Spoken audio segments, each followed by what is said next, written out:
Hello agents and welcome to ReginaldESQ. I'm Underhook and I'll be conducting the briefing on marksman rifles in the Division for you today. Please pay attention. Now for those of you who have not attended one of my briefings before, let me quickly explain the parameters of our review of the weapons.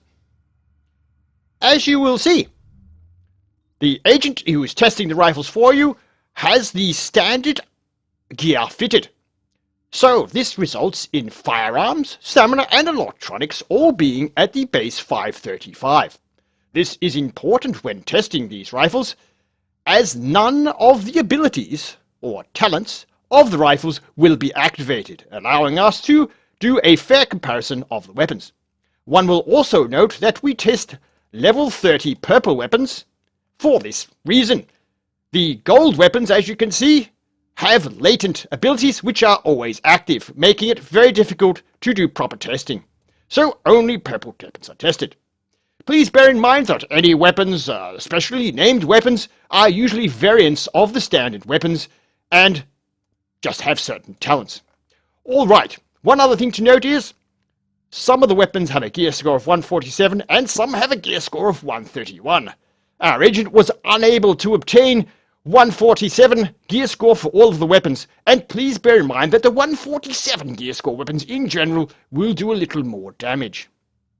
I will now take you to our spreadsheet so that you can have a look at the spreadsheet and we'll discuss that a little bit, and then we will come back and our agent will test fire all of the weapons for you to ascertain the accuracy and handling of the weapons for yourself. Please now attend the spreadsheet briefing. Okay, thanks agents. Now, you will know that I have also reviewed assault rifles, which are here. If you click down the bottom, you'll see there's different pages. There's the SMGs, there's the light machine guns, and we're up to marksman rifles. I haven't yet done the shotguns, but this spreadsheet will be updated with shotgun statistics when I do the review. Now, I have here the M44, the Mark 17, the Mark 20, the Scar H, the M18, and the SRS. They are all the sniper rifles or marksman rifles currently available in the game. Now, they all have all sorts of names like custom and classic and all sorts of things like that, but they're all the same, except when it comes to the M44. The M44s have a couple of varieties. The custom and hunting and classic, for example, have a slower reload. Hunting and classic have a slower reload to the custom and I forget what the other one's called. So I have listed them separately. The M44 hunting and classic generally do a little bit more damage, and they also are slower to reload. Now, this M44 hunting does have a clip. It is a clip reload, although it still reloads slower than the M44 custom. But I think the M44 classic, I think that's the one, actually loads one bullet at a time and is very slow reloading. And I think it may actually do slightly more damage per round. So when looking at this spreadsheet, you can see here, this is the DPS stated when you have 535 in firearms. The ones in green, there's a bit of a key here, is the best in class, and the red is worst in class. You can see that the best in class for body shots is indeed the M44 hunting or classic. Now, this is per round body shot. Now, with the headshot readings, I haven't graded them because, as you can see on this line here, all of the marksman rifles have a built-in headshot bonus, and it's different on all the rifles, so it's not fair. Because that can change between gun to gun, it's not fair to compare headshot damage in an equal comparison. Really, so we're only going to compare body damage. I also haven't done critical hit damage because I need to equip a modification to do that, and the modification will change other parameters of the gun. So we're only comparing basically body shot is the best comparison at the moment. So the Scar H does the least at the moment, but bear in mind, you can see here the gear score. There's only a couple of 147s, the M1 Hunting, M1A, and the SRS. All of the other guns I have are only a 131 gear score. So the 131 will boost the damage. Say on about this one here that says 10,000, it'll probably boost it about 500 per round on those. And the ones that are showing in the thousands here, these ones probably boosted about 2 grand per shot if it was a 147 gear score. Moving right along now, they are all long range. They all say 60 meters. Now, a lot of people, if you look at my SMG review here, I rate the gun range as close range. I don't put down the meters because I think that's bugged. Like a lot of people will tell you that the AUG, for example, has better range than the Vector. That's because that's what the stats say. But if you actually test the weapons, as I have done, you will see here that the Vector retains 63% of its damage at long range, whereas the AUG only retains 53% of its damage at long range, which means the Vector actually has better range than the AUG, despite what's listed. The worst is the SMG9 and the best is the MP5. So pay no attention, pay attention instead to the actual testing. So yes, they're all long range, and long range just means on the target, in the target range. They do not lose any damage at all on the long range target. I've listed mod slots because the M44 only has 2 mod slots, which is a disadvantage. All the others have 4. Magazine capacity is obvious. RPM and stated RPM. Normally my tested RPM figures are slightly lower than the stated RPM figures, which is just because of my inherent delay in pressing the stop button on my stopwatch. However, the disparity here on the Mark 17, these rifles here, the faster, more rapid fire, is huge. And so I would definitely say that the stated RPM of these weapons is incredibly incorrect. That my testing is probably fairly accurate. It's probably slightly higher than my testing. And even on this one, the M1A, the stated rounds per minute is way incorrect. You can see here that I'm spot on with the others, exactly matching. So it's way, way wrong. The RPM here down the bottom, this one here you can see is me basically firing the weapon for 1 minute and counting how many rounds I can fire in a minute. So it includes the reload speed of the weapon. And then accuracy rating is just a rating on the scale. You can see the scale here. And this really just allows you to decide which mods you need to put on a weapon. For example, if the vertical stability is pretty good, then you could probably put more effort into your horizontal stability than your vertical stability. Here, though, the vertical stability is terrible, but the horizontal stability is pretty good, so you want to put more into stability than horizontal stability, etc., etc. All right, I will now get into the actual testing of the weapons. You can see me test firing all the weapons. There is a link to this spreadsheet in the notes, and you can go and access it anytime you want. Thank you. The M44 hunting. Let's test the horizontal stability of this weapon. Starting at the bottom corner of the panel here.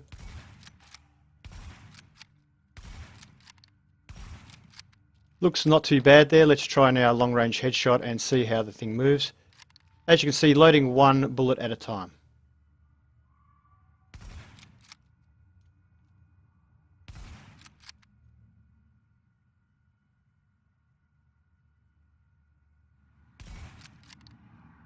As you can see there, it looks like it's kicking to the right, but then it kicks to the left. And what I've found with a lot of the marksman rifles is not so much that they kick. It's just that as you see me aiming here, you'll see the gun starts moving, right? Part of the natural sway of the weapon. And it really seems to kick towards the direction the weapon is swaying at the time. As you can see there, if you notice, you'll notice it, as it sways to the right, it'll kick to the right. If it's swaying to the left, it'll kick to the left. So the weapon itself doesn't really... The weapon itself has good horizontal stability, but it just kicks to whichever way it's going. So I've rated the horizontal stability as fair, left and right, which means it kicks to left and right. All right, so now let's check out the vertical stability. So we'll fire as fast as we can and see how much the weapon lifts. And as you can see, it doesn't fire very fast anyway. So we're loading 1 round at a time. It's a slow reload on this gun. Now, let's just see that vertical kick. So I've rated the vertical kick on this weapon as fair. So let's just aim, and you can see that when it settles back down, it's way above the head where it settles. Goes up, comes back, and then settles above. So you can't fire, you have to adjust every shot you make. So I've rated that for a marksman rifle, I've rated that as fair. You have to adjust it, but it's not too much, and it's also predictable. Now, I've also rated these and firing as far as how the horizontal kick is when you allow the weapon to fully aim. Well, in this weapon, because it's so slow firing, it always fully aims before you fire. So, and I also do a rapid fire test, which I can't do on this, which is basically firing as fast as you can without allowing it to aim. But this weapon, it always aims before you finish firing, so I can't do that test for you. All right, so now let's move along to the custom version of this weapon. Let's test the horizontal stability on the custom. I believe the first wave is another variant of this weapon, you could call it, I think. Or that might be the M1A, I can't remember. So it didn't look too bad there. Let's try it up here.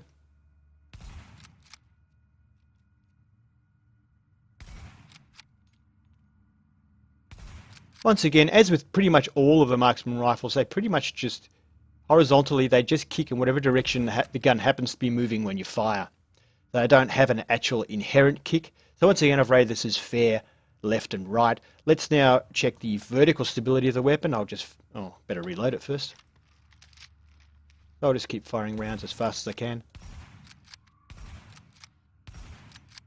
So once again, I've rated that as fair, pretty much similar to the hunting rifle. In fact, as far as the handling of the weapons goes, pretty much the guns are pretty much identical, just that this one has a faster reload and the other one has a slower reload but does a bit more damage.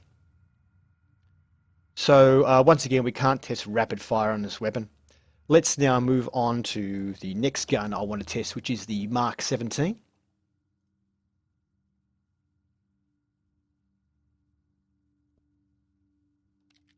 Let's come up as number 1. Yep. So the Mark 17 is a very easy to handle weapon, especially if you're working your way up. You're not level 30 yet, and you want a gun that is easy to fire and easy to use without modification. So you can see the horizontal stability didn't look that great there, but if we fire it here, you can see that even though we have the natural sway of the weapon pretty much always goes up. It doesn't go to the sides like those other rifles were doing, the M44. So horizontally, the stability of this weapon is actually good, although it does go left and right a little bit. How about the vertical stability of this weapon? Well, I actually don't think it's as good as the M44. I think the vertical stability of this weapon is pretty bad. Even if we allow it to fully aim, it does lift quite a fair way up. Now let's check out, especially when you consider the damage it's doing is way lower. Now let's check out if we fire this weapon at full speed without allowing it to aim.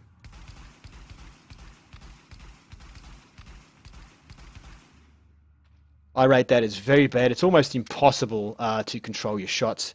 However, where that's useful is if you're being rushed by a shotgunner and you're at close range,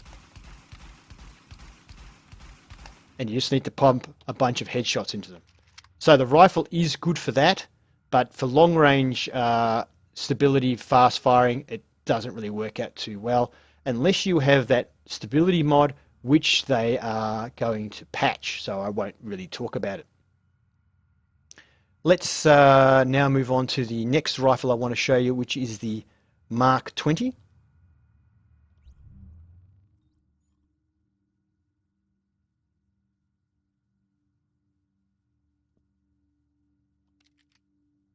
That come up as number 2, I think. I can't see it. Show it to me. I think it's come up as number 20. All right. There it is, Mark 20, nice and blue. Let's test the, oops, don't do that. Let's test the horizontal stability of the weapon.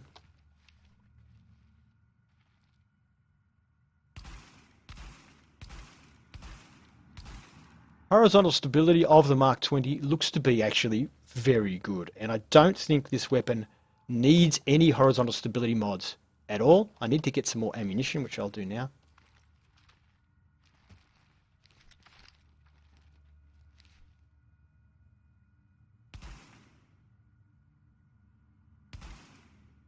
So you can see the vertical kick on the weapon. It does kick up a lot, but I think it's better than the Mark 17 because the weapon seems to come back further down. In fact, I just got 2 headshots there in a row without adjusting my aim. That was probably just a bit of luck. This weapon does sway though from side to side more than the Mark 17. It just kicks with the sway, whereas the Mark 17 doesn't kick with the sway as much. But I'd say the vertical stability is a little bit better. Let's try it on firing as fast as we can now. Almost impossible to control. What about at close range? I'd say that actually feels a little bit harder to control than the Mark 20, than the Mark 17, but still pretty good. Let's have a look now at the Scar H.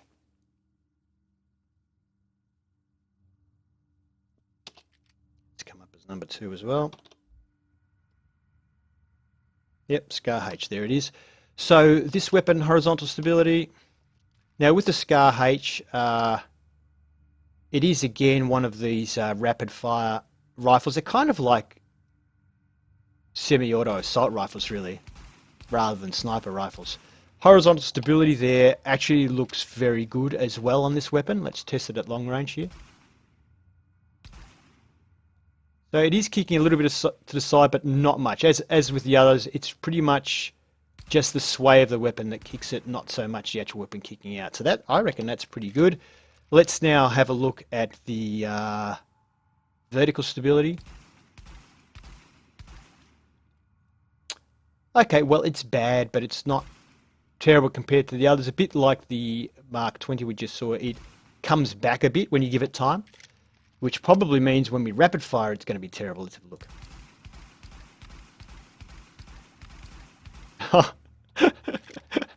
Yeah, terrible, but close range. Okay, so you can pump them into those shotgunners and stuff at close range when you're getting rushed, so it does have that advantage. All right, let's have a look at the M1A, everybody's favorite, I guess. It's probably the most popular sniper rifle in the game. And I guess because it seems to be basically a combination. There it is, M1A, a combination of the sort of high damage and rapid fire guns. It has 10 rounds, so it's sort of in between. Let's check the horizontal stability of the M1A.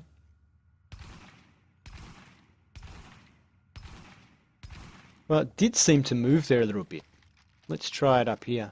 Didn't look that good there.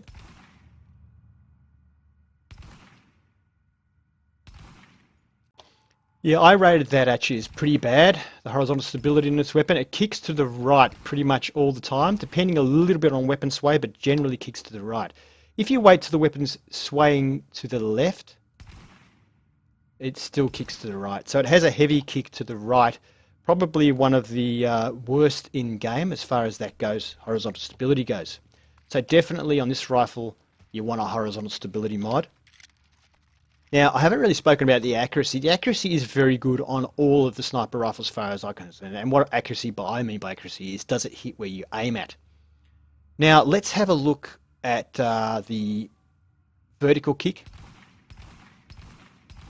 Look at a kick to the right. Surprisingly, though, the vertical kick is pretty good. As you can see, it's kicked to the right, but if it hadn't kicked to the right, I could fire another shot at the head. One of the few marksman rifles that doesn't kick up much vertically. Look at that, it's still head level. In fact, it swayed back there, I got another shot into the head. So it doesn't have much vertical kick at all. So this rifle, heavy modification on horizontal, but probably don't need any actual just general stability mods on this rifle. That's very interesting. How about now, so that really vertically, I'd have to rate that as good if we let it fully aim. And it does aim quickly, this weapon as well. Let's now fire as fast as we can.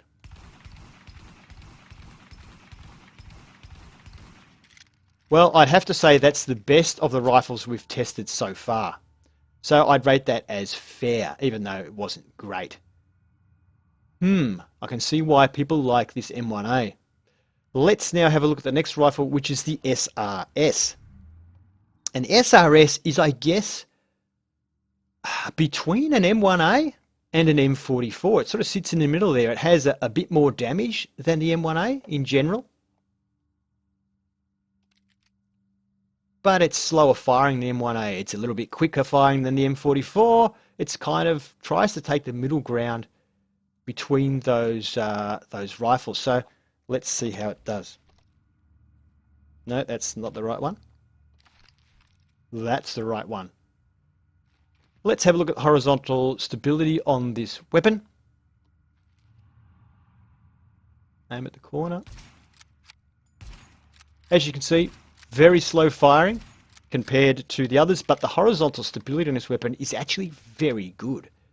So different to the M1A, not many modifications needed at all on horizontal stability. In fact, I'd rate that as very good, or good. It does move left and right, but it tends to be a little bit with the sway of the weapon. How about vertical stability in this weapon? This is as fast as I can fire it, guys. But the vertical stability doesn't seem to be too bad either. Let's try now, concentrate on getting to the head. Wow, you could almost get a second headshot. Not as good, and in fact I could have got a second headshot there. Not as good as the M1A, look at that. Second shot on the head without moving the mouse. So it's actually good. Not quite as good as the M1A, but good. So this weapon, probably more than any other of the marksman rifles, requires less modifications. So if you want a high damage rifle before you get to level 30, because you haven't got very good mods before then, this rifle will probably do high damage with the least mods. So let's now try, well, rapid fire. This weapon can't really rapid fire, so I can't really test that at all. Carries more rounds, 7 rounds, than the M44, but doesn't fire as rapidly as the M1A, but actually not a bad rifle. I think once you get to level 30 and you can get hold of good mods, the M1A reigns supreme. But if you're just going for single massive damage, then the M44 Hunting or Classic are the top damaging rifles. Thanks for watching the review. I hope you enjoyed it, and if you did, please give it a thumbs up. If you'd like to see more, I have the shotgun review coming out soon. Please subscribe to ReginaldESQ. Have fun, agents!